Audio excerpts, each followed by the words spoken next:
Introduction to Data Engineering. It is a fact nowadays that data is the center of every leading or thriving business. Companies engage in data usage when they have to answer queries such as these. 1. Is a customer worth your time and effort? 2. What are the ways of improving our company's website? 3. What are some of the products trending in the market? In an organization, different types of data are required and gathered by distinct employers.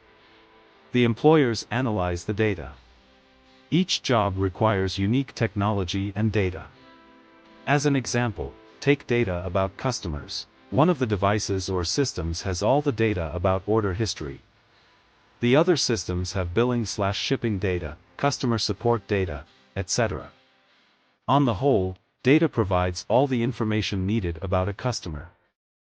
For more information, visit our website www.intelligencegateway.com.